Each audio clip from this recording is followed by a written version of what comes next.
नमः शिवाय। ओम नमः शिवाय बोलो ओम नमः शिवाय। ओम नमः शिवाय बोलो ओम नमः शिवाय। ओम नमः शिवाय बोलो ओम नमः शिवाय। बोलो ओम नमः शिवाय भोले ओम नमः शिवाय। ओम नमः शिवाय बोले ओम नमः शिवाय। बोलो ओम नमः शिवाय बोलो ओम नमः शिवाय।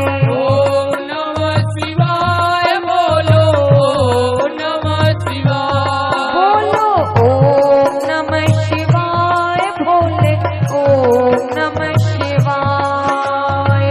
ओम नमः शिवाय बोलो ओम नमः शिवाय। बोलो ओम नमः शिवाय बोलो ओम नमः शिवाय। ओम नमः शिवाय बोले ओम नमः शिवाय। शिव शंभू का महामंत्र है, शिव भोले का महामंत्र है, मुक्ति का उपाय। ओम नमः शिवाय बोलो ओम नमः शिवाय। ओम नमः शिवाय बोलो ओम नमः शिवाय। बोलो ओम नमः शिवाय बोलो ओम नमः शिवाय। ओम नमः शिवाय बोलो ओम नमः शिवाय। शिव शंभू का महामंत्र है, शिव भोले का महामंत्र है, मुक्ति का उपाय। ओम नमः शिवाय बोलो ओम नमः शिवाय। ओम नमः शिवाय बोलो ओम नमः शिवाय। बोलो ओम नमः शिवाय बोलो ओम नमः शिवाय। ओम नमः शिवाय बोलो ओम नमः शिवाय। हे महादेव।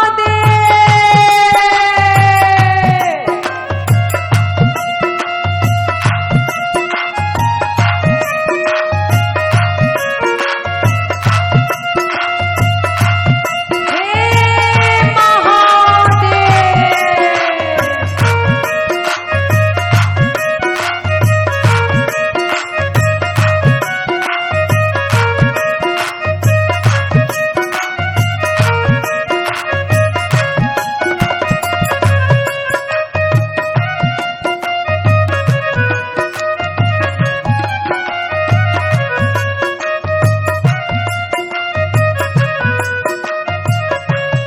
बोलो ओम नमः शिवाय बोलो ओम नमः शिवाय। ओम नमः शिवाय बोलो ओम नमः शिवाय। बोलो ओम नमः शिवाय बोलो ओम नमः शिवाय।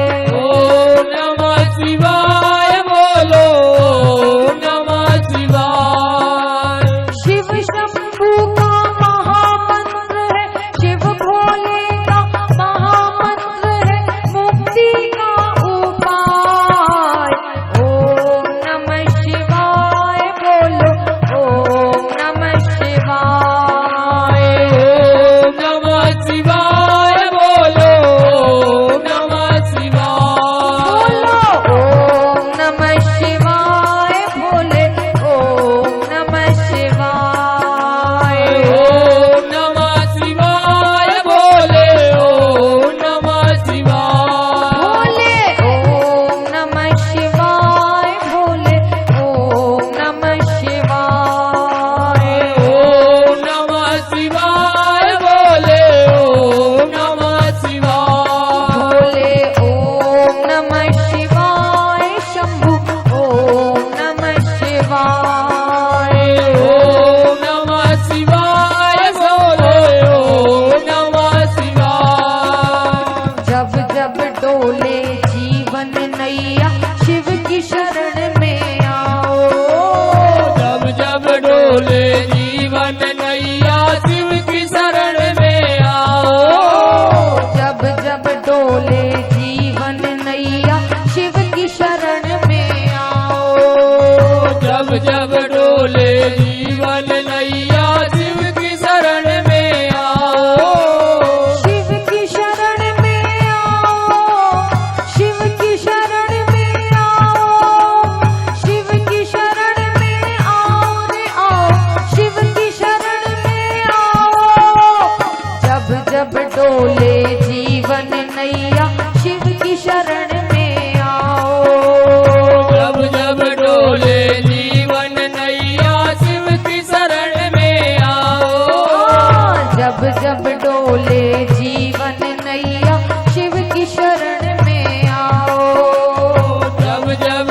ये खिवैया शिव की शरण में आओ। सारे जग के हैं खिवैया शिव की शरण में आओ। संकट आए कष्ट रुलाए, संकट आए कष्ट रुलाए, जब जब जी घबराए, ओम नमः शिवाय बोलो, ओम नमः शिवाय बोलो। ओम नमः शिवाय बोलो, ओम नमः शिवाय बोलो ओम नमः शिवाय बोले, ओम नमः शिवाय। ओम नमः शिवाय बोले, ओम नमः शिवाय बोलो ओम नमः शिवाय बोले, ओम नमः शिवाय। ओम नमः शिवाय बोले, ओम नमः शिवाय शिव शंभू का महामंत्र है, शिव भोले का महामंत्र है, मुक्ति का उपाय। ओम नमः शिवाय बोलो, ओम नमः शिवाय। ओम नमः शिवाय बोले, ओम नमः शिवाय बोलो ओम नमः शिवाय बोलो, ओम नमः शिवाय। ओम नमः शिवाय बोलो, ओम नमः शिवाय ओम नमः शिवाय बोलो, ओम नमः शिवाय। ओम नमः शिवाय बोलो, ओम नमः शिवाय हे महादेव।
आधा चंद्रमा शीश विराज, कल सर्पों की माला।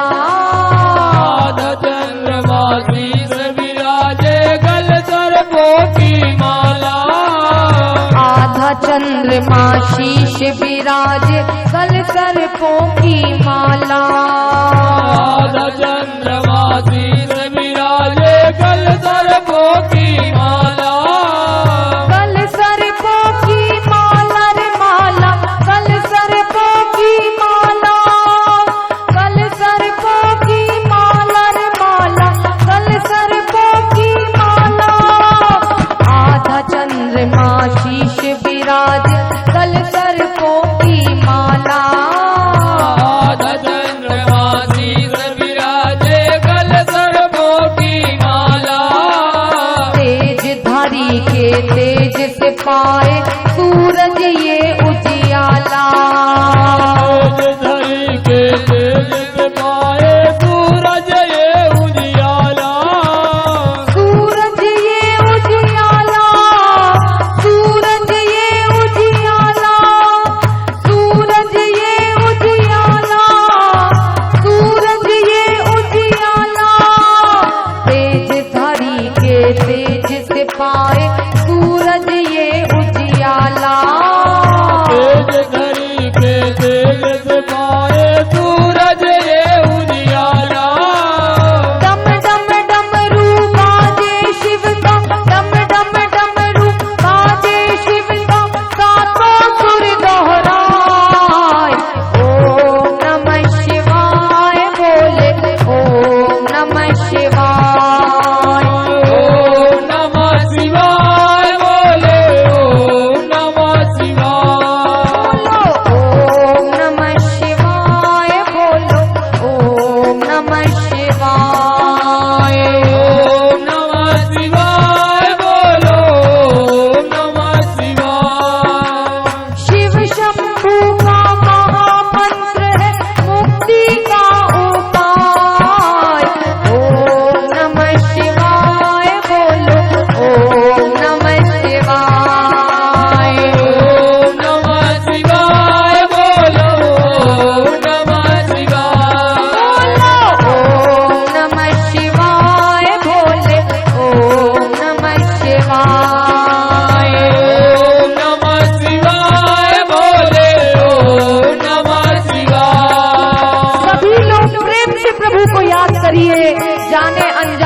अपराध हो गया हो तो एक बाबा भोलेनाथ ही एक ऐसे हैं जो सबसे जल्दी प्रसन्न होने वाले देव हैं। इसलिए सभी प्रेम से हाथ ऊपर कर अपने हाथों को, अपने शरीर को जो सेवा में लगाता है वही शरीर एक मंदिर है। और जो यहाँ पर भी आकर आलसी बना रहता है तो याद रखो अंत समय पर फिर हाथ पैर नहीं चलेंगे, फिर सोचोगे परमात्मा ने हाथ दिए थे सदुपयोग नहीं किया। इसलिए सेवा में लगाइए। श्री राम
सबसे प्यारे सबसे न्यारे बाबा भोले भाले हैं। सबसे प्यारे बाबा भोले भाले हैं। सबसे प्यारे सबसे न्यारे बाबा भोले भाले हैं। सबसे प्यारे सबसे न्यारे बाबा भोले भाले हैं। बाबा भोले भाले हैं, बाबा भोले भाले हैं, बाबा भोले भाले हैं, बाबा भोले भाले हैं। सबसे प्यारे सबसे न्यारे बाबा भोले भाले हैं। सबसे प्यारे सबसे न्यारे बाबा भोले भाले हैं। सबसे प्यारे सबसे न्यारे बाबा भोले भाले हैं। सबसे प्यारे सबसे न्यारे बाबा भोले भाले हैं। राम नाम की मस्ती में वो रहते संत निराले हैं। राम नाम के मस्ती में वो रहते मस्त निराले हैं। राम नाम की मस्ती में वो रहते मस्त निराले हैं। राम नाम के मस्ती में वो रहते मस्त निराले हैं। रहते मस्त निराले हैं, रहते मस्त निराले हैं, रहते मस्त निराले हैं, रहते मस्त निराले हैं। राम नाम की मस्ती में वो रहते मस्त निराले हैं। राम नाम के मस्ती में वो रहते मस्त निराले हैं। सबसे प्यारे सबसे न्यारे बाबा भोले भाले हैं। सबसे प्यारे सबसे न्यारे बाबा भोले भाले हैं। राम नाम की मस्ती में वो रहते मस्त निराले हैं। राम नाम के मस्ती में वो रहते मस्त निराले हैं। बम बम भोला कहते जाओ, बम बम भोला कहते जाओ, जब जब आओ जाओ।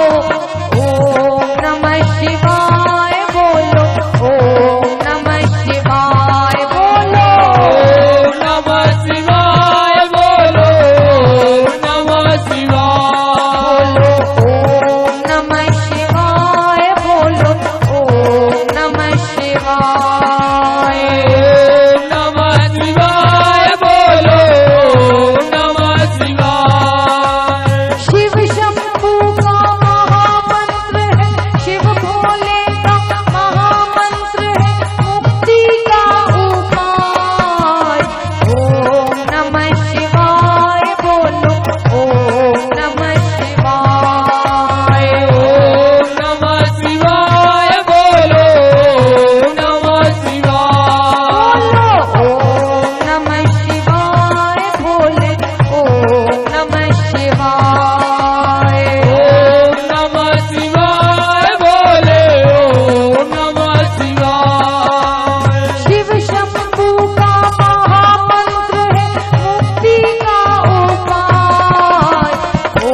ओम नमः शिवाय बोलो, ओम नमः शिवाय।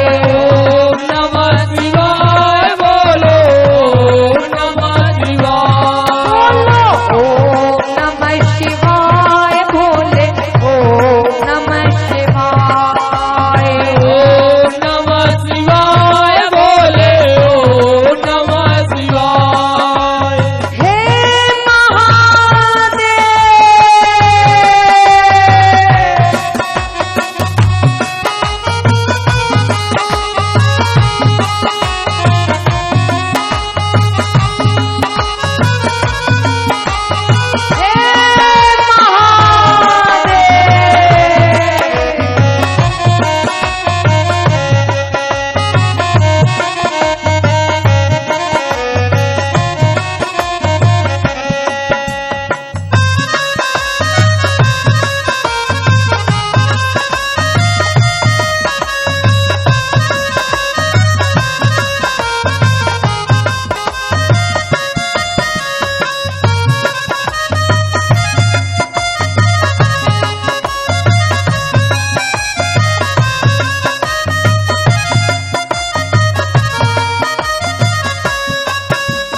विपदा आई राम पे भारी, शिव शक्ति का जाप किया। आई राम तिवारी शिव शक्ति का जाप किया। विपदा आई राम पे भारी, शिव शक्ति का जाप किया। आई राम तिवारी शिव शक्ति का जाप किया। शिव शक्ति का जाप किया, शिव शक्ति का जाप किया, शिव शक्ति का जाप किया, शिव शक्ति का जाप किया। विपदा आई राम पे भारी, शिव शक्ति का जाप किया। आई राम तिवारी शिव शक्ति का जाप किया। बजरंगी की शक्ति बनकर राम का शिव ने साथ दिया। बजरंगी की शक्ति बनकर राम का शिव ने साथ दिया। बजरंगी की शक्ति बनकर राम का शिव ने साथ दिया। बजरंगी की शक्ति बनकर राम का शिव ने साथ दिया। राम का शिव ने साथ दिया, राम का शिव ने साथ दिया, राम का शिव ने साथ दिया, राम का शिव ने साथ दिया। विपदा आई राम पे भारी, शिव शक्ति का जाप किया। विपदा आई राम तिवारी शिव शक्ति का जाप किया। राम की बजरंगी शक्ति बनकर राम का शिव ने साथ दिया। बजरंगी की शक्ति बनकर राम का शिव ने साथ दिया। बजरंगी की शक्ति बनकर राम का शिव ने साथ दिया। बजरंगी की शक्ति बनकर राम का शिव ने साथ दिया। रामेश्वर की पूजा कर कर, रामेश्वर की पूजा करके राम यही दोहराए।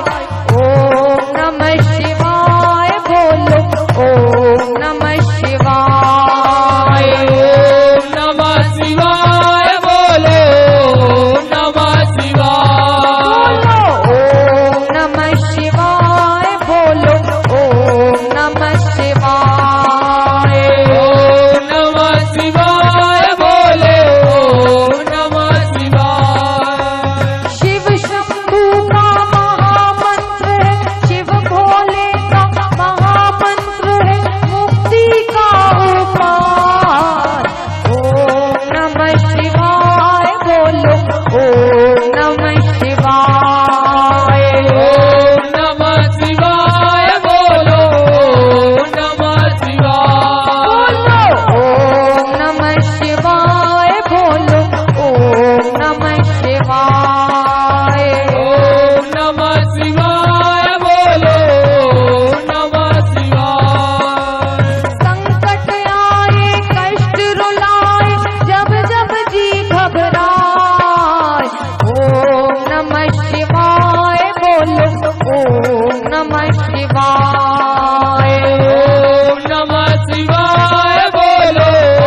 देवादिदेव महादेव की, देवादिदेव महादेव की, त्र्यंबकेश्वर महादेव की, त्र्यंबकेश्वर महादेव की।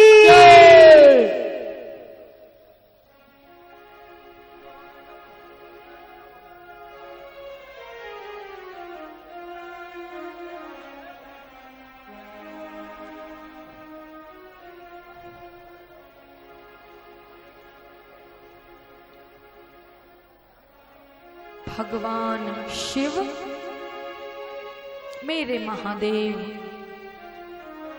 सबसे अधिक जल्दी प्रसन्न होने वाले देव हैं। भगवान शिव से ज्यादा दयालु, भगवान शिव से ज्यादा कृपालु इस संसार में कोई नहीं है।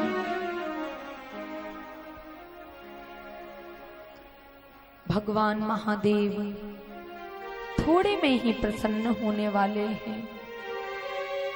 कोई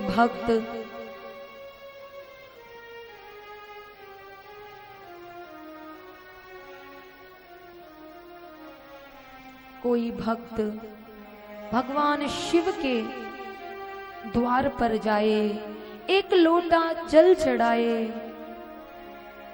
कुछ बेलपत्र चढ़ा दे, बस भोले बाबा को प्रसन्न कर लेगा।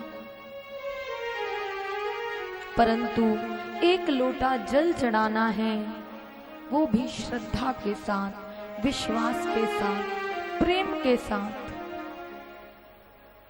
उसमें ही बाबा भोलेनाथ अत्यंत प्रसन्न हो जाते हैं। उस बेलपत्र पर एक बार चंदन से, जो बेलपत्र के तीन पत्ते रहते हैं, उन पत्तों पर राम लिखकर, हर पत्ते पर एक बार राम लिखो, फिर राम लिखो, फिर तीसरे पत्ते पर राम लिखो, और केवल एक बेलपत्र चढ़ा दो, तो वो एक बेलपत्र हजारों बेलपत्रों के बराबर फल देता है। भगवान को राम नाम अत्यंत प्रिय है। भगवान को श्री राम से बहुत प्रेम है। हर घड़ी राम नाम का महामंत्र का भगवान शिव जाप करते हैं। और उसी शिव की नगरी में आप और हम आए हैं। ये नासिक नगरी बाबा त्र्यंबकेश्वर महादेव की तो नगरी है, जिसमें मेरा महादेव बैठे हुए हैं। मेरे महादेव यहाँ के राजा हैं। इस पूरे क्षेत्र में मेरे महादेव की ही सत्ता चलती है। महादेव अत्यंत भोले हैं, लेकिन भोले हैं, अत्यंत शीघ्र प्रसन्न होने वाले हैं। लेकिन कोई उस भोलेपन का ज्यादा फायदा उठाता है तो मेरे बाबा भाले भी बन जाते, त्रिशूल उठा लेते। इसलिए भगवान का नाम भोले भाला है। भोले हैं तो फिर भाले भी हैं। इसलिए आप और हमारा बड़ा सौभाग्य है कि हम इस महादेव की नगरी में बैठे हैं।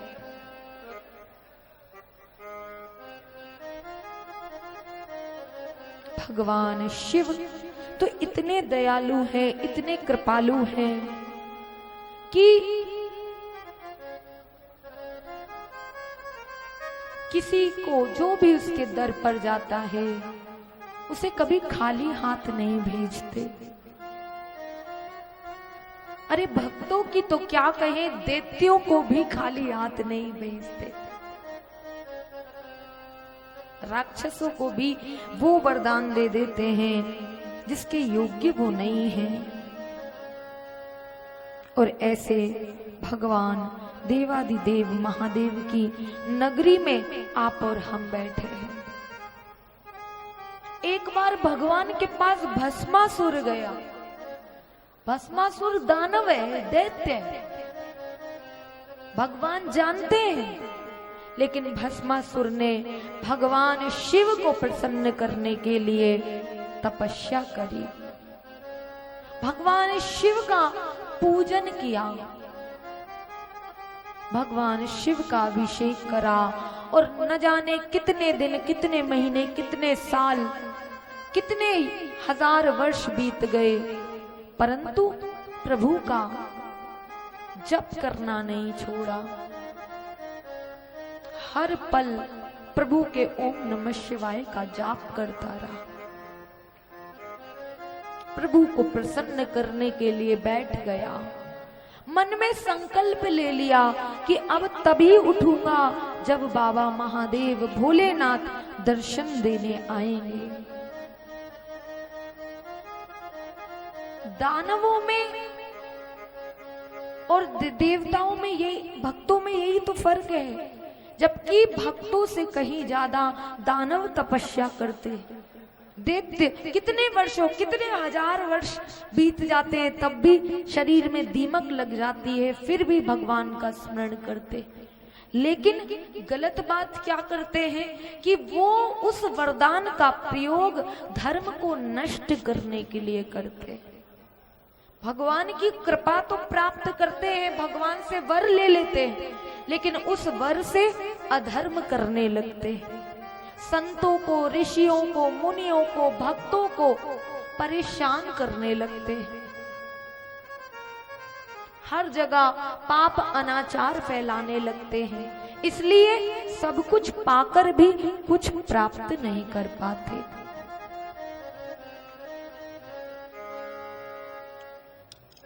तो भस्मासुर ने भगवान शिव की तपस्या करी, शिव को प्रसन्न करने के लिए इतनी घोर तपस्या करी कि शिव प्रसन्न हो गए।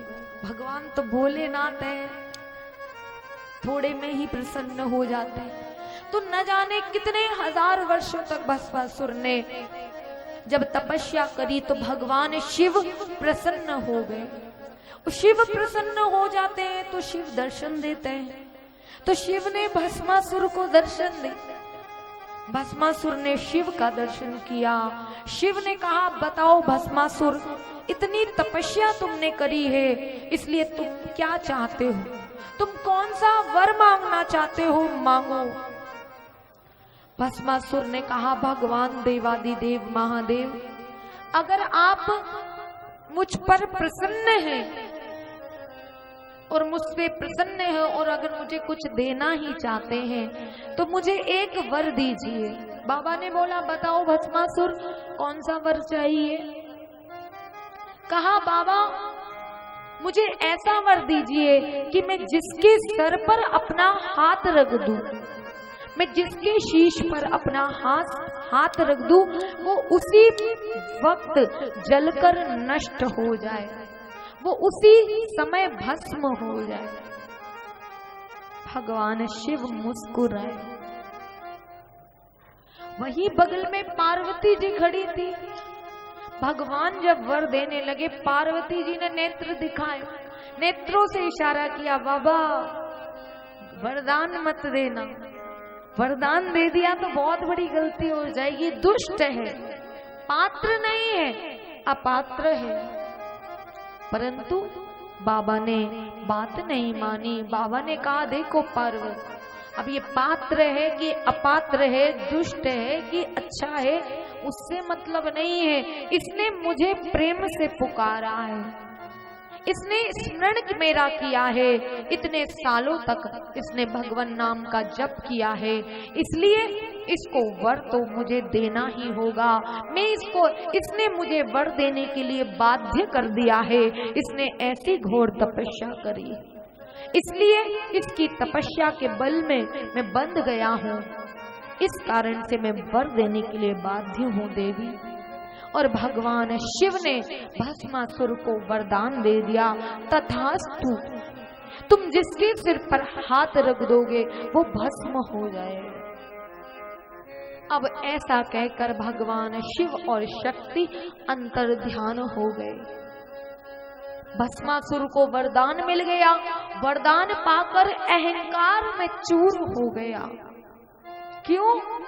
शक्ति मिल गई। सोचने लगा इस संसार में मुझसे ज्यादा शक्तिशाली और कोई दूसरा नहीं है। मैं ही सर्व समर्थ हूँ, जिसको चाहूं उसको उसी वक्त भस्म कर सकता हूँ।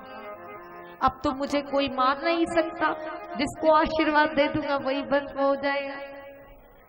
इस कारण से सारी त्रिलोकी में त्राही त्राही मचा दी। जो मन में सोचने लगा कि भगवान शिव ने जो वरदान दिया है इसमें कितनी सत्यता है, इसकी जांच तो करनी चाहिए।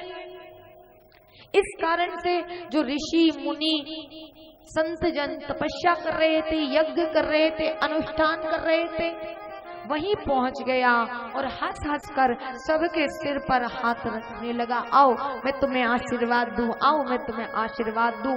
और सबके सर पर हाथ रखता जाए और जिसके सर पर हाथ रख दे वही भस्म हो जाए।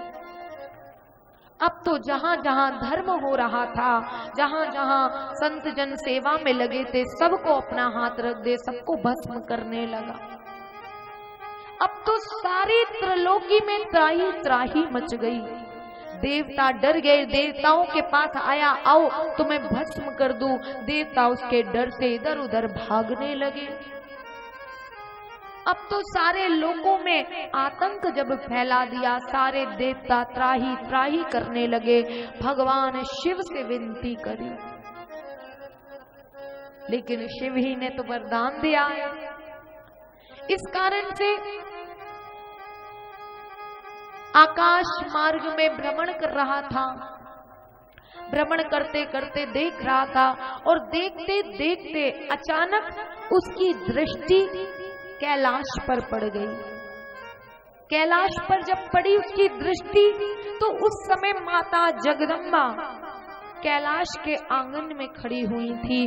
भगवान शिव के पूजन के लिए पुष्प तोड़ रही थी। माँ भगवती को जब देखा तो माँ भगवती, क्योंकि भगवान जगत में सबसे सुंदर है और आदि शक्ति माँ का क्या कहना, उनकी सुंदरता के सामने तो जगत की कोई सुंदरता तिल मात्र भी नहीं है, कण मात्र भी नहीं है। इतनी सुंदर मेरी माँ है। तो ऐसी परा अम्बा भगवती माँ पार्वती को जब उस दानव ने देखा, भस्मासुर ने देखा, तो देखकर माँ की सुंदरता को उसका मन मोहित हो गया। जब माँ को देखकर उसका मन मोहित हो गया, मन में आया कि ये इतनी सुंदर देवी है, ये सुंदर देवी, इस इतनी सुंदर देवी से तो मेरा विवाह होना चाहिए। मन में आया और भगवती के पास गया। मां पार्वती से कहने लगा, देवी आप बड़ी सुंदर हैं। भगवती मुस्कुराई, लेकिन दुष्ट ने जैसे ही कहा कि भगवती अगर इस त्रिलोक में आपके योग्य कोई वर हो सकता है तो वो मैं हो सकता हूँ, इसलिए देवी मैं आपको पाना चाहता हूँ। पार्वती जी ने जैसे ही देखा अत्यंत रोष आ गया, परंतु मन में सोचा कि भगवान शिव ने वरदान दिया है, इसलिए अहंकार आ गया है। भगवान शिव का की ओर इशारा कर दिया कि ये जो कैलाश में भगवान देवादिदेव महादेव बैठे हैं, ये मेरे स्वामी हैं और मैं हूं इनकी दासी, इसलिए ये मेरे स्वामी हैं, इसलिए मुझ पर केवल और केवल इन्हीं का अधिकार है। इसलिए हे दुष्ट, हे दानव, मेरी नेत्रों के सामने, मेरी आंखों के सामने से चला जा। भगवती ने जैसे ही शिव की ओर इशारा किया, भस्मासुर के मन में आया, अच्छा तो ये इतनी सुंदर देवी शिव की अर्धांगिनी है, क्यों ना मैं शिव का ही अंत कर दूं। अगर शिव को ही नहीं छोड़ूंगा, अगर शिव ही नहीं रहेंगे तो फिर इस देवी पर मेरा अधिकार हो जाएगा। इसलिए भगवान शिव उस समय बड़े प्रेम से बैठकर राम नाम का स्मरण कर रहे थे। क्योंकि मैं कई बार भी कहती हूँ कि राम का नाम हो चाहे कृष्ण का नाम हो, अत्यंत सुंदर है, परंतु भगवान के नाम की महिमा को कौन जान सकता है? जिसने जीवन में भगवान का नाम लिया, जिसने जीवन में भगवान का नाम नहीं लिया, जिसने भगवान के नाम की को गाया नहीं, जिसने भगवान की कृपा को कभी नहीं देखा, वो भगवान नाम की महिमा को जान नहीं सकता। इसलिए भगवान के नाम का स्मरण सबको करना चाहिए। इसलिए भगवान भोलेनाथ महादेव कैलाश में बैठकर आज राम नाम का स्मरण कर रहे हैं, और आप और हम भी बड़े प्रेम से राम कहने से तर जाएगा।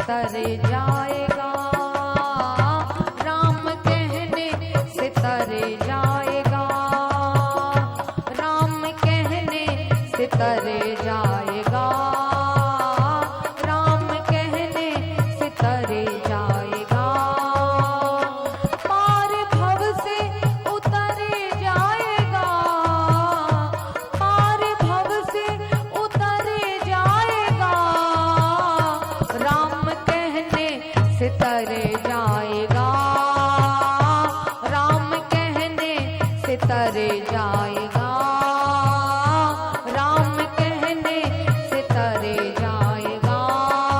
श्री राधे।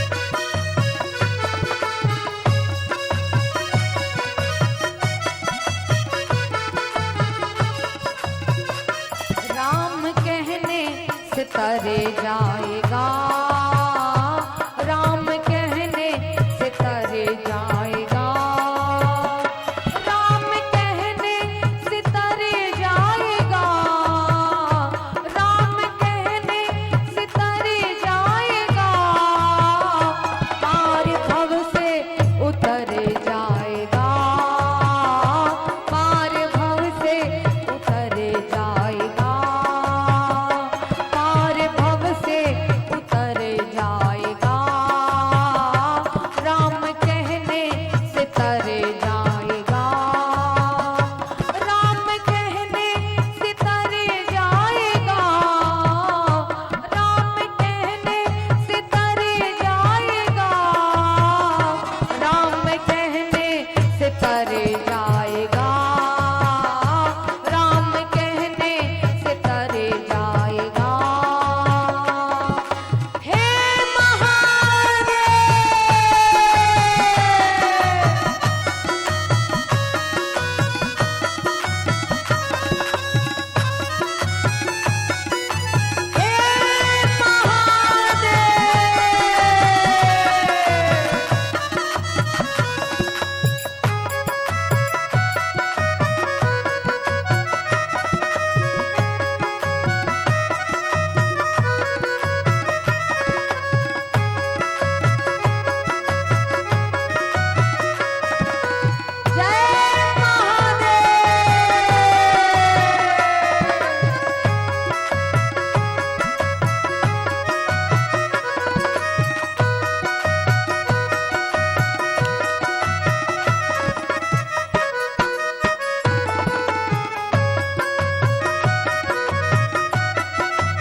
इसलिए इस मनुष्य जीवन को मैं अगर जीवन में भजन कर लिया, इस तन को सेवा में लगा लिया, तो अगली योनि मनुष्य की पक्की है। और अगर इसका सदुपयोग परमात्मा की सेवा में नहीं किया तो फिर नंबर वही लगना है। इसलिए हे महादेव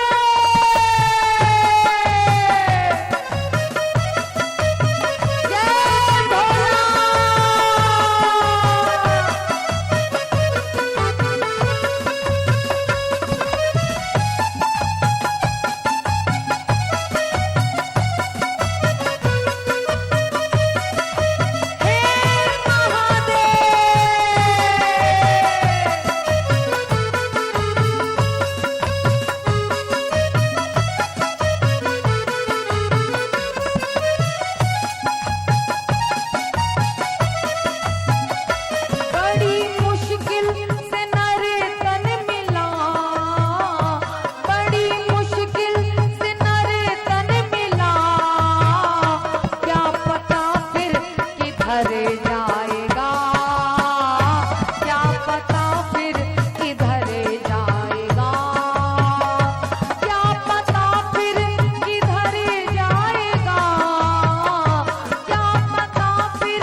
भजन में बैठकर ताली बजाओ, जाने के बाद लोग तुम्हारी सीढ़ी देखेंगे कि देखो नासिक कुंभ में कितने अच्छे भगत आए थे, जब भजन होता था तो ताली बजाते, नहीं तो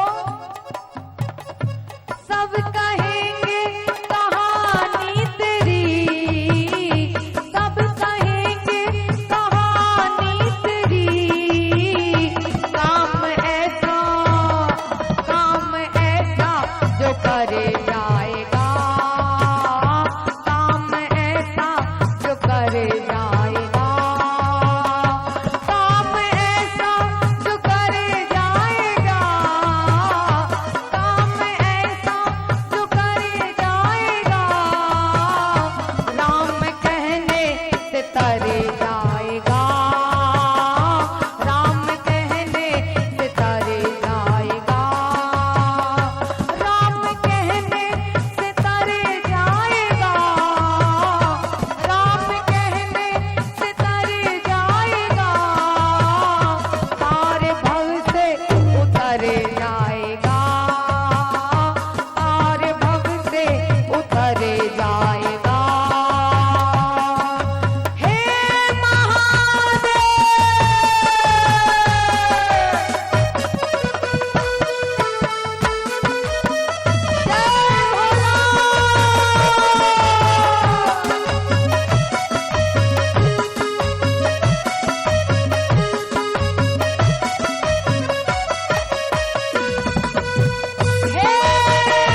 का दुर्भाग्य है, जो सबको देने वाला है उससे मांगने में शर्माते हैं। अरे कैसे करें, झोली आगे लोग देखेंगे। और संसार के हर द्वार पर एक भिखारी बने हुए, कभी किसी मंत्री के हाथ जोड़ते हैं, कभी किसी नेता के हाथ जोड़ते हैं, भैया मेरी नौकरी लगवा दे, ए भैया मेरी बेटी का ब्याह करवा दे, ए भैया 2 रोटी की व्यवस्था। लेकिन वो जो सारी दुनिया को देने वाला है, जिसके खजाने में कोई कमी नहीं है, अरे मांगना है तो इससे मांगो। सभी प्रभु से हाथ ऊपर कर कर कहेंगे, उसके आगे तू झोली फैला, इसके आगे तू झोली फैला, दाता झोली तो भरे जाएगा, दाता झोली तो भरे जाएगा, दाता झोली तो भरे जाएगा, दाता झोली तो भरे जाएगा, दाता झोली तो भरे जाएगा, दाता झोली तो भरे जाएगा, राम कहने से तरे जाएगा, राम कहने से तरे जाएगा, राम कहने से तरे जाएगा, राम कहने से तरे जाएगा, पार भव से उतरे जाएगा, पार भव से उतरे जाएगा, पार भव से उतरे जाएगा, राम कहने से तरे जाएगा। बोलिए देवादिदेव महादेव की, देवादिदेव महादेव की। बड़े प्रेम से भगवान शिव कैलाश पर बैठकर राम नाम का स्मरण कर रहे थे, राम नाम का जाप कर रहे थे। इतने में भस्मासुर ने देखा तो मन में सोचा कि भगवान शिव तो ध्यान में लगे हुए हैं, भगवान का ध्यान कर रहे हैं, इसलिए अभी इनकी सुध जागृत नहीं है, इसके कारण क्यों ना इन्हें आशीर्वाद दिया हो। भगवान शिव के कैलाश पर जैसे ही भस्मासुर ने अपना चरण रखा, जैसे ही प्रवेश किया, भगवान शिव ने देखा और भगवान शिव के सामने जैसे ही भस्मासुर आया और भस्मासुर ने कहा, भगवान आपने मुझे ये जो वरदान दिया है कि मैं जिसके सर पर हाथ रख दूंगा वो जलकर नष्ट हो जाएगा, भस्म हो जाएगा, इस वरदान में कितनी सत्यता है, कहीं ये नकली तो नहीं है, इसलिए मैं आपके सर पर हाथ रखकर देखना चाहता हूँ कि इस वरदान में कितनी सत्यता है। इसलिए परमात्मा आइए, मैं आपको आपके सिर पर अपना हाथ रखूं। और जैसे ही भस्मासुर भगवान शिव की ओर गया, भगवान शिव आज सोचने लगे कि मैंने ही वरदान दिया और उस वरदान का गलत उपयोग कर रहा है, परंतु भगवान कुछ नहीं कर सकते थे। इस कारण से भगवान शिव ने जैसे ही देखा कि भस्मासुर आ रहा है, भगवान शिव भागे, भगवान शिव भागने लगे। पार्वती जी ने कहा, मुझे अकेली छोड़कर कहाँ जा रहे हो, मेरे लिए ही तो वो आपको आशीर्वाद दे रहा है। भगवान ने पार्वती जी को बुलाया।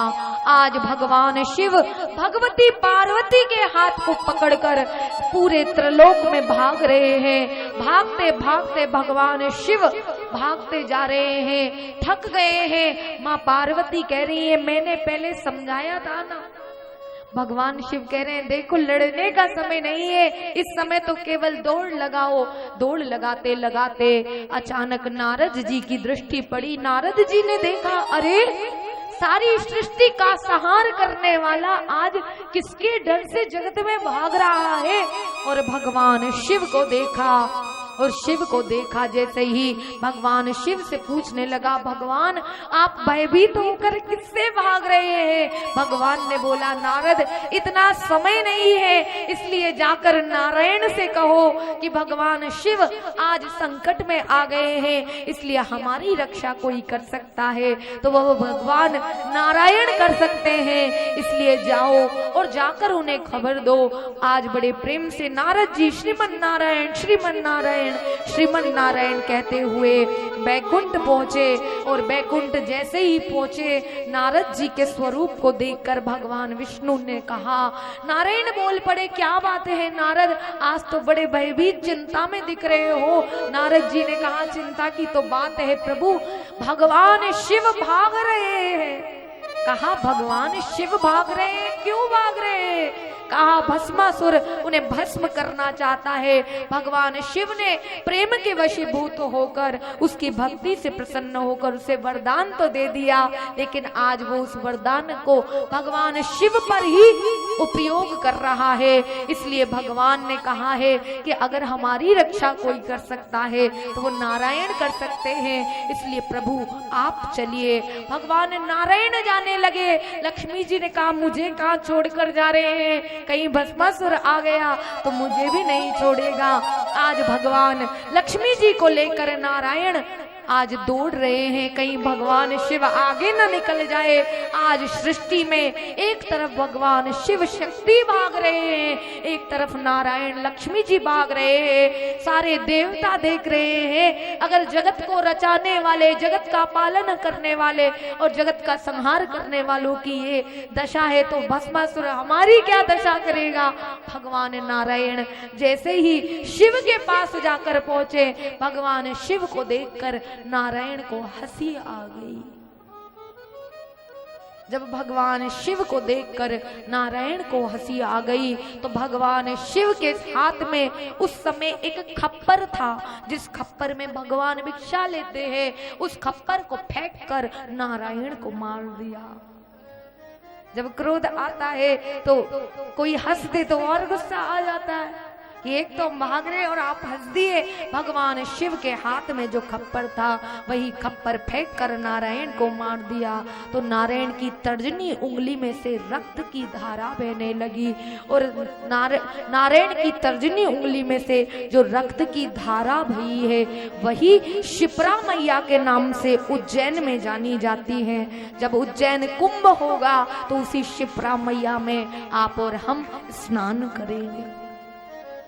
भगवान शिव ने खप्पर मारा, नारायण मुस्कुराए। भगवान शिव खप्पर न मारते तो शिप्रा जी का प्राकट्य नहीं होता।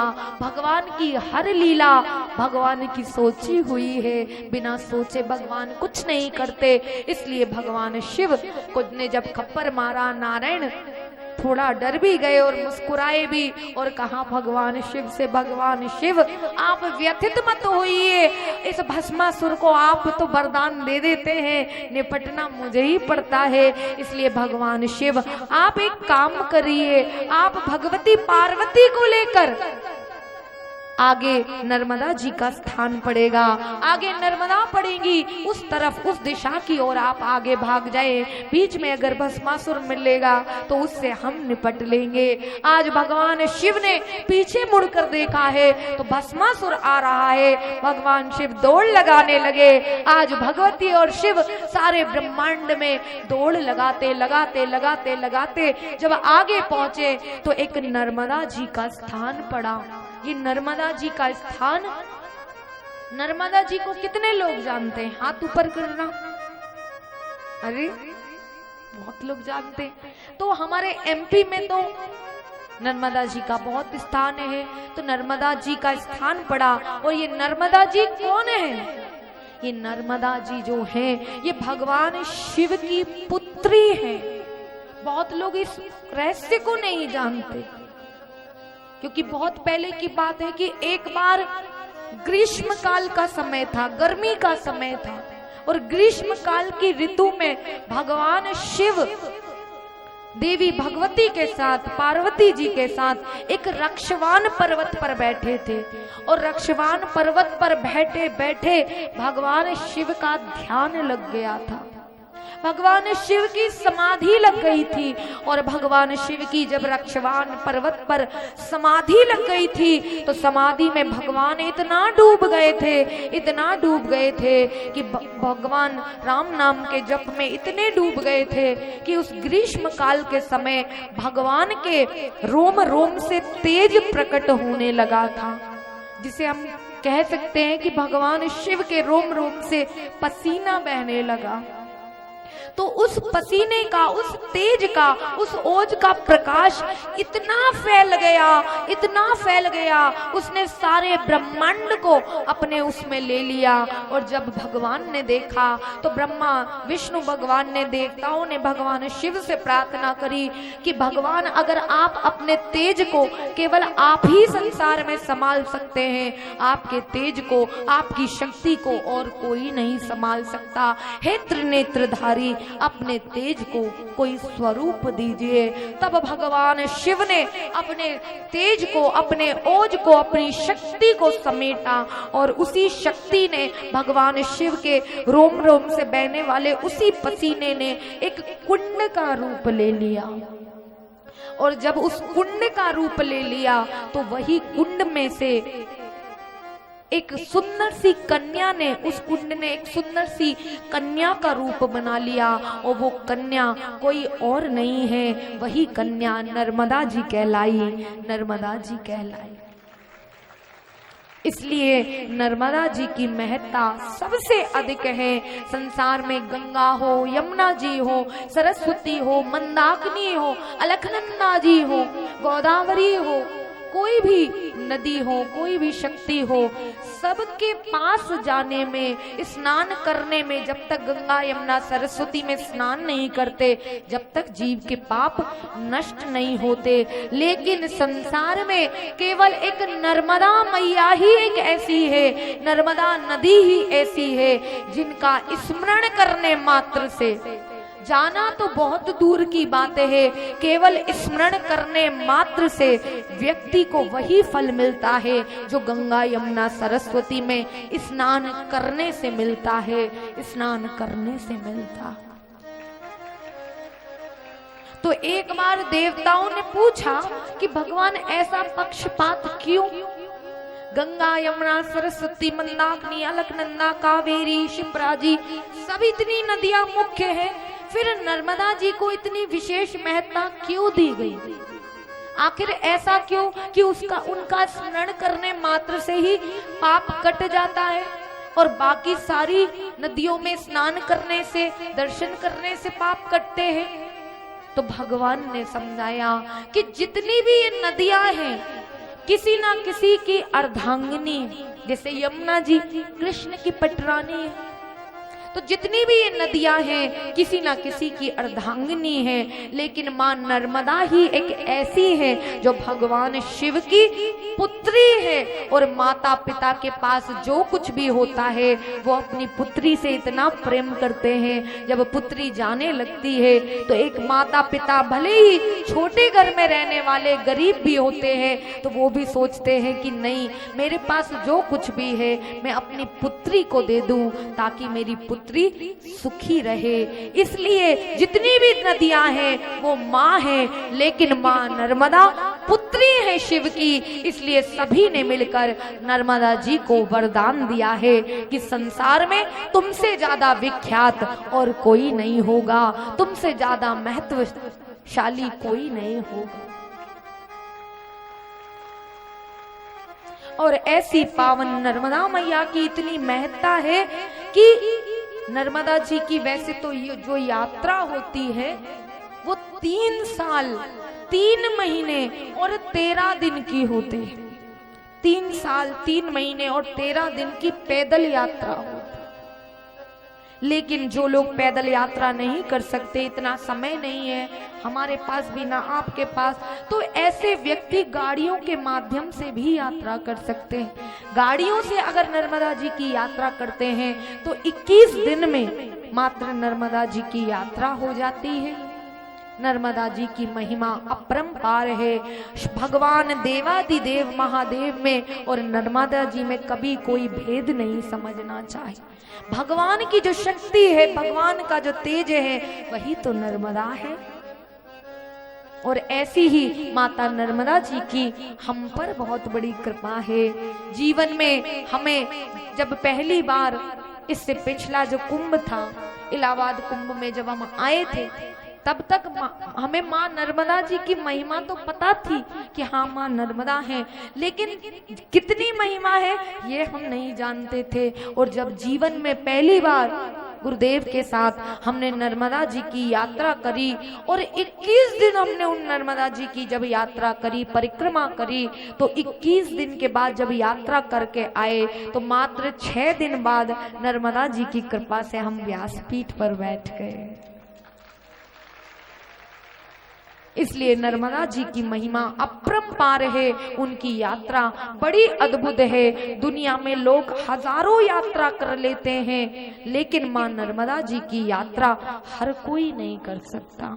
ये यात्रा संतों के साथ करने में ही महत्व है। संतों के साथ अगर आप इन यात्राओं को करने के लिए जाएंगे तो सही ढंग से आपकी यात्रा हो सकेगी, क्योंकि इन यात्राओं में बड़े अद्भुत स्थान पड़ते हैं। इसलिए अगर आप में से किसी को भी नर्मदा यात्रा में चलना हो तो दीपावली के बाद हर साल गुरुदेव हमारे आश्रम की तरफ से, बालाजी धाम की तरफ से बसें लगती हैं, गाड़ियां लगती हैं। जो लोग भी नर्मदा जी की यात्रा करना चाहते हैं, 21 दिन की ये यात्रा कराई जाती है। तो जो भी ये यात्रा में भाग लेना चाहते हैं वो आश्रम में, आश्रम के फोन नंबर्स पे कांटेक्ट कर सकते हैं, अपना नाम लिखवा सकते हैं, क्योंकि इसके लिए पहले से ही व्यवस्था करनी पड़ती है। माता नर्मदा जी की यात्रा में 360 घाट पड़ते हैं। हर घाट पर जाकर स्नान करना होता है। एक दिन में कम से कम 10-10, 15-15 घाटों पर जाते हैं, पूजन करते हैं, बहुत आनंद आता है। इसलिए नर्मदा जी की महिमा अपरंपार है, बड़ी अद्भुत है। इसलिए माँ नर्मदा जी का स्मरण हुआ है और आज वैसे भी भगवती ने कृपा करी है। आइए माँ नर्मदा का स्मरण करें, माँ नर्मदा का गुणगान करें। क्योंकि जैसे जिस प्रकार, कैसे समझाएं, जैसे मान ही लीजिए आप किसी के घर गए, किसी मेहमान के घर गए, किसी मेहमान के घर आप जाएं, वो आपको, आपके परिवार वालों को बहुत अच्छा खिलाए पिलाए, परंतु आपके बच्चे के साथ बोले नहीं, बच्चे को खाने की नहीं पूछे, बच्चे से बात नहीं करे, तो बताओ आपको कैसा लगेगा? बुरा लगेगा। आप सोचोगे कम से कम मुझसे ना पूछता, एक नन्हे से बच्चे से तो पूछता। इसी प्रकार जिस प्रकार माता पिता को अपने बच्चों से बड़ा प्रेम होता है, उसी प्रकार भगवान शिव को नर्मदा जी अत्यंत प्रिय है, क्योंकि उनकी लाडली पुत्री है। इसलिए इस महाकुंभ में बाबा महादेव की नगरी में आप और हम बैठे हैं। आइए नर्मदा जी का स्मरण करें। नर्मदा तुझसा नहीं रमाने,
अमरकंटक की तू ही धारा है, कंटक की तू ही धारा है, अमरकंटक की तू ही धारा है, अमरकंटक की तू ही धारा है।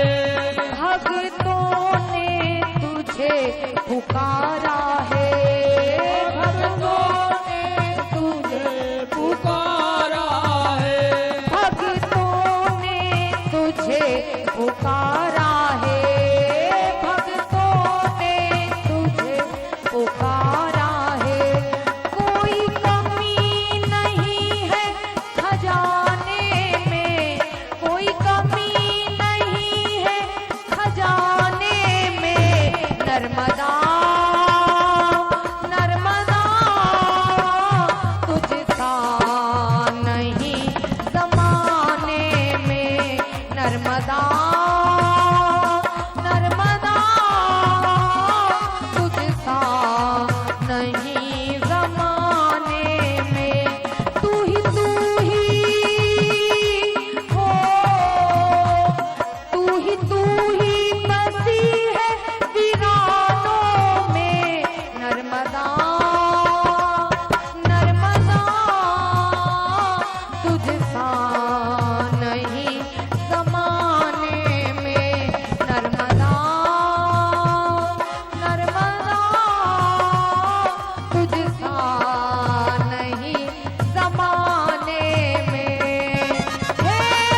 परिक्रमा तेरी लगाएगा, जो परिक्रमा तेरी लगाएगा, जो परिक्रमा तेरी लगाएगा, जो परिक्रमा तेरी लगाएगा, वो सहज कृपा तेरी पाएगा, वो सहज कृपा तेरी पाएगा। राधा कथा सुनाए ज़माने को, राधा कथा सुनाए ज़माने को, नर्मदा नर्मदा तुझ सा नहीं ज़माने में, नर्मदा नर्मदा तुझ सा नहीं ज़माने में। तू ही हो, तू ही बसी है वीरानों में, नर्मदा नर्मदा तुझ सा नहीं ज़माने में, नर्मदा नर्मदा तुझ सा नहीं ज़माने में, नर्मदा नर्मदा तुझ सा नहीं ज़माने में, नर्मदा नर्मदा तुझ सा नहीं ज़माने में, नर्मदा नर्मदा तुझ सा नहीं ज़माने में, नर्मदा नर्मदा तुझ सा नहीं ज़माने में, नर्मदा नर्मदा तुझ सा नहीं ज़माने में। बोलिए नर्मदा मैया की, नर्मदा मैया की। मां नर्मदा शिव की पुत्री है, इसलिए सबकी लाडली है, सबकी कृपा पात्र है।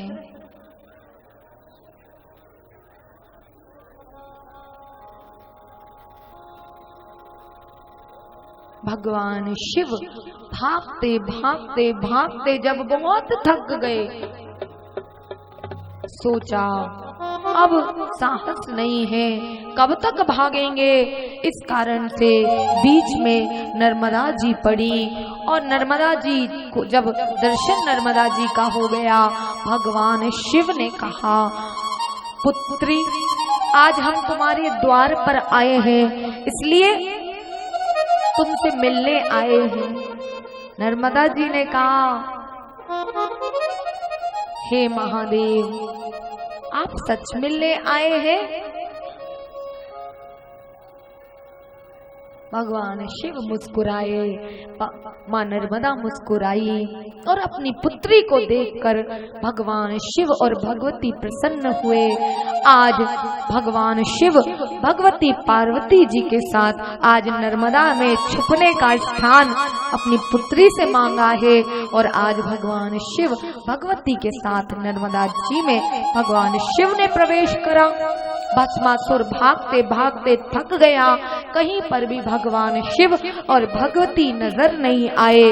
तब बीच में तब देखा भगवान नारायण ने कि भगवान शिव अब विश्राम कर रहे हैं, आराम कर रहे हैं, इसलिए इस भस्मासुर से कोई निपट सकता है तो केवल मैं ही हूँ। इसलिए भगवान नारायण ने एक सुंदर मोहिनी रूप बनाया और मोहिनी रूप जब भगवान नारायण ने बनाया तो वैसे ही परमात्मा इतना सुंदर है, वैसे ही भगवान नारायण इतने सुंदर है कि जिनके नेत्र कमल के समान है। भगवान शिव तो उन्हें कमल नयन ही कहते हैं, हे कमल नयन। क्यों?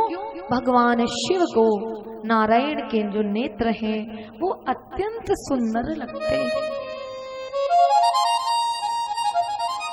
इसलिए भगवान नारायण इतने सुंदर हैं और उनकी सुंदरता मोहिनी रूप जब लिया तो और कोटि गुना बढ़ गई। जब भगवान नारायण ने मोहिनी का रूप लिया और भगवान ने एक कलश पकड़ लिया, अपनी कमर पर एक कलश रख लिया, भगवान ने के पैरों में छम छम छम छम पायल बज रही है, अत्यंत सुंदर श्रृंगार किया हुआ है, सुंदर सा लहंगा चूनर ओढ़ी हुई है, बेंदी लगाई है, सारा श्रृंगार किया हुआ है।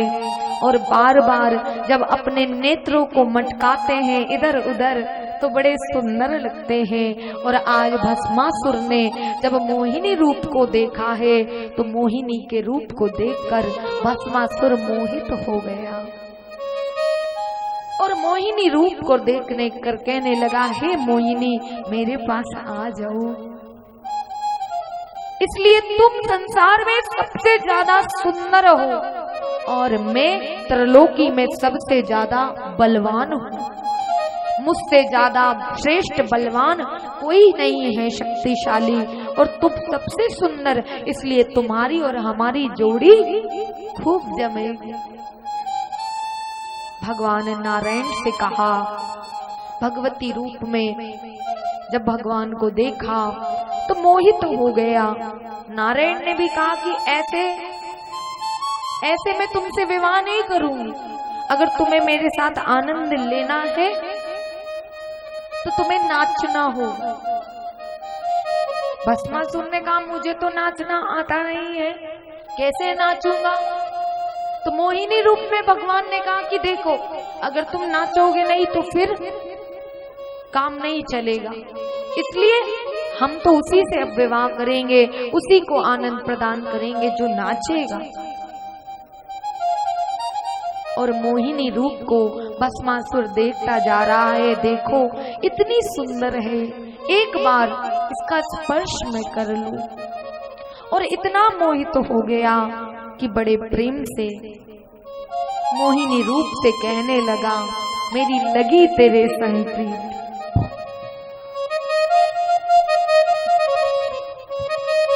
आज बड़े प्रेम से भगवान के मोहिनी रूप को देखकर भस्मासुर मोहित हो गया और भस्मासुर मोहिनी से आज कह रहा है,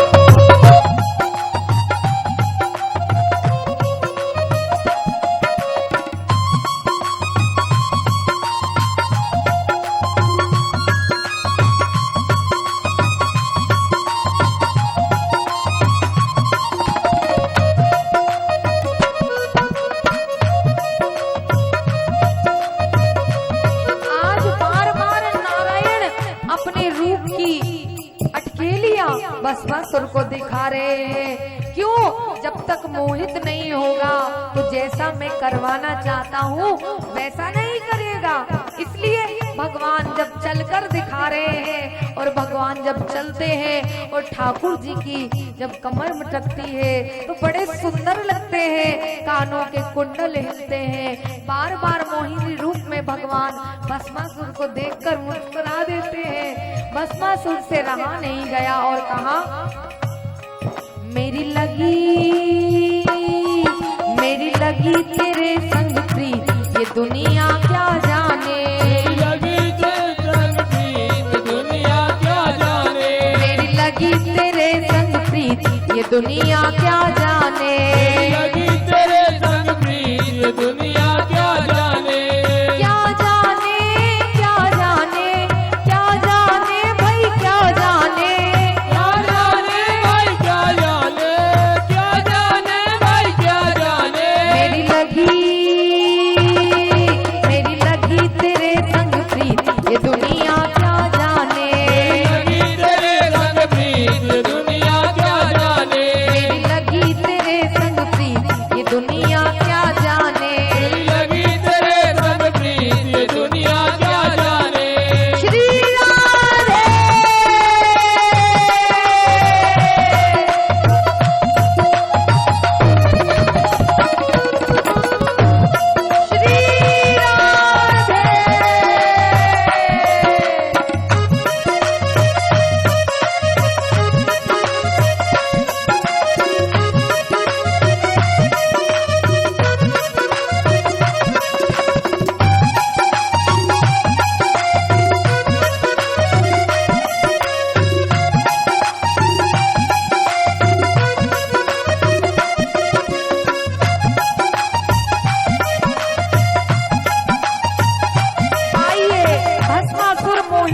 कह रहा है। और हम अपने ठाकुर जी से क्या कहते हैं?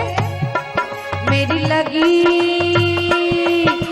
लगी श्याम संग प्रीत, ये दुनिया क्या जाने। लगी श्याम संग प्रीत, ये दुनिया क्या जाने। मेरी लगी श्याम संग प्रीत, ये दुनिया क्या जाने। लगी श्याम संग प्रीत, ये दुनिया क्या जाने। क्या जाने भाई क्या जाने। क्या जाने भाई क्या जाने। क्या जाने भाई क्या जाने। क्या जाने भाई क्या जाने। मेरी लगी श्याम संग प्रीत, ये दुनिया क्या जाने। लगी श्याम संग प्रीत, ये दुनिया क्या जाने। मुझे मिल गया मन का मीत, ये दुनिया क्या जाने। मिल गया मन का मीत, ये दुनिया क्या जाने। श्री राधे।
छवि देखी मैंने श्याम की जब से। श्याम की जब से। छवि देखी मैंने श्याम की जब से। देखी मेरे श्याम की जब से। भाई बाबरी मैं तो तब से। भाई बाबरी मैं तो तब से। भाई बाबरी मैं तो तब से। भाई बाबरी मैं तो तब से। ये कैसी पागल प्रीत, ये दुनिया क्या जाने। ऐसी पागल प्रीत, ये दुनिया क्या जाने।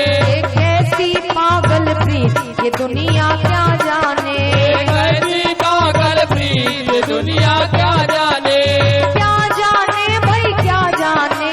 क्या जाने भाई क्या जाने। क्या जाने भाई क्या जाने। क्या जाने भाई क्या जाने। ये कैसी पागल प्रीत, ये दुनिया क्या जाने। ऐसी पागल प्रीत, ये दुनिया क्या जाने। मेरी लगी श्याम संग प्रीत, ये दुनिया क्या जाने। लगी श्याम संग प्रीत, ये दुनिया क्या जाने। मेरी लगी श्याम संग प्रीत, ये दुनिया क्या जाने। लगी श्याम संग प्रीत, ये दुनिया क्या जाने। श्री राधे।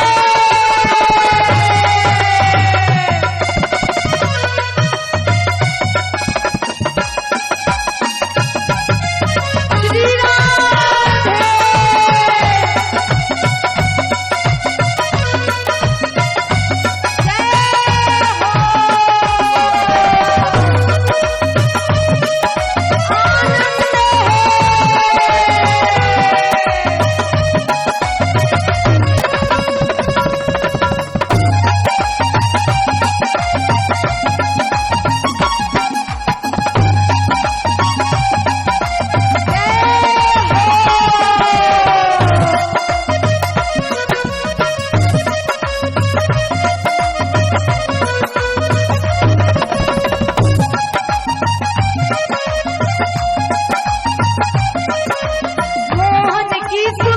मूर्तिया, मोहन की सुंदर मूर्तिया, मोहन की सुंदर मूर्तिया, मोहन की सुंदर मूर्तिया, मन में बस गई मोहनी मूर्तिया, मन में बस गई मोहनी मूर्तिया, मन में बस गई मोहनी मूर्तिया, मन में बस गई मोहनी मूर्तिया। लोग कहे मैं भई बावरिया, लोग कहे मैं भई बावरिया,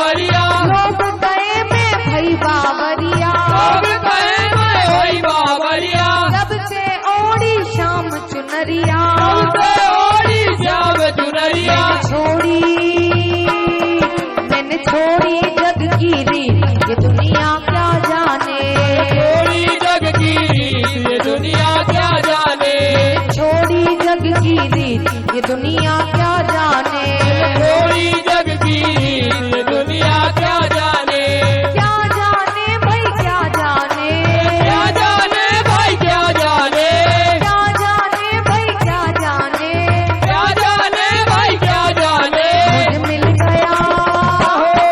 मुझे मिल गया मन का मीत ये दुनिया क्या जाने, मिल गया मन का मीत ये दुनिया क्या जाने, मुझे मिल गया मन का मीत ये दुनिया क्या जाने, मिल गया मन का मीत ये दुनिया क्या जाने, क्या जाने भाई क्या जाने, क्या जाने भाई क्या जाने, क्या जाने भाई क्या जाने, क्या जाने भाई क्या जाने। मुझे मिल गया मन का मीत ये दुनिया क्या जाने, मिल गया मन का मीत ये दुनिया क्या जाने, मेरी लगी शाम संग प्रीत ये दुनिया क्या जाने, लगी जाम संग प्रीत ये दुनिया क्या जाने। श्री राधे।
श्याम ने ऐसी बंसी बजाई, मैंने ऐसी बंसी बजाई, श्याम ने ऐसी बंसी बजाई, मैंने ऐसी बंसी बजाई, सबने अपनी सुध बिसराई, सबने अपनी सुध बिसराई, सबने अपनी सुध बिसराई, सबने अपनी सुध बिसराई, गोप गोपियाँ भागी आई, गोप गोपियाँ भागी आई, गोप गोपियाँ भागी आई, गोप गोपियाँ भागी आई, लोक लाज कछ काम न आई, लोक लाज कछ काम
क्या जाने। श्री राधे।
मुझे मिल गया मन कामी, ये दुनिया क्या जाने। वृंदावन बिहारी लाल की, वृंदावन बिहारी लाल की।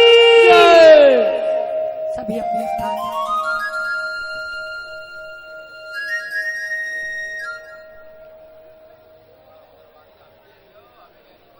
इसलिए जब भगवान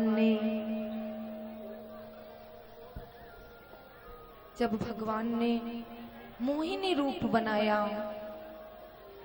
तो भगवान का रूप इतना सुंदर लगा, इतना सुंदर लगा कि इस रूप को देखकर भस्मासुर पार्वती जी को भूल गया। अब तो सोचने लगा कि यही चाहिए मुझे।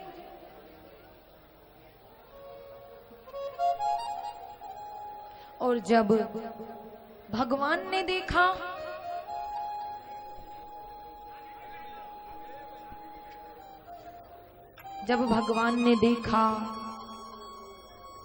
कि भस्मासुर पूरी तरह मुग्ध हो चुका है, भगवान ने कहा आओ भस्मासुर, मोहिनी ने कहा आओ भस्मासुर, तुम और हम मिलकर नृत्य करते हैं। अगर तुमने मेरे साथ जैसा मैंने किया वैसा ही नृत्य तुमने कर लिया तो मैं मान जाऊंगी कि तुम ही इस संसार में सबसे ज्यादा श्रेष्ठ हो।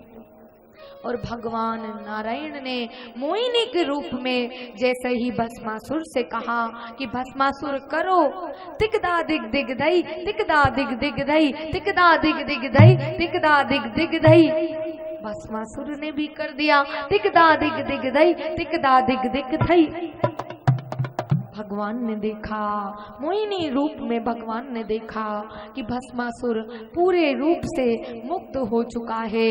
और भगवान ने जैसे ही कहा करो, किटदा दिग दिग थई, किटदा दिग दिग थई, किटदा दिग दिग थई, किटदा दिग दिग थई। और जैसे ही भस्मासुर ने, भस्मासुर को वरदान था जिसके ऊपर हाथ रख देगा वही भस्म हो जाएगा।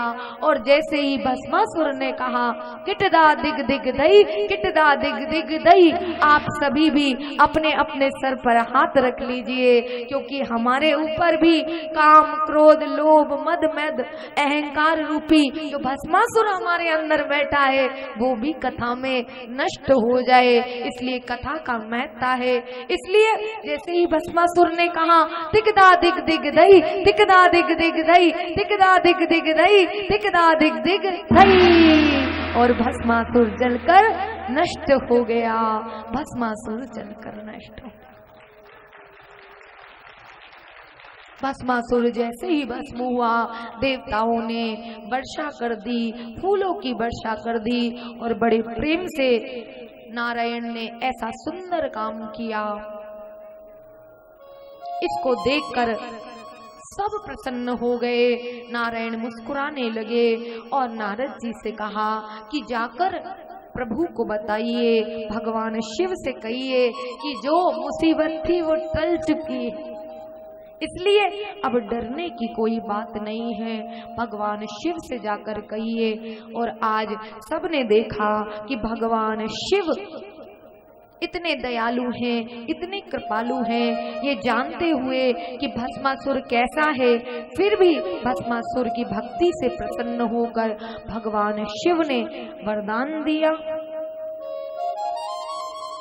और नारायण के सुंदर रूप को जब सारे लोगों ने देखा, भगवान शिव आए, और शिव ने जैसे ही भगवान के मोहिनी रूप को देखा, मोहिनी रूप को देखकर भगवान शिव खुद को संभाल नहीं पाए, अपनी सुध बुध खो गए। अब तो जिन पार्वती जी का हाथ भगवान शिव ने पकड़ा था वो हाथ छोड़ दिया।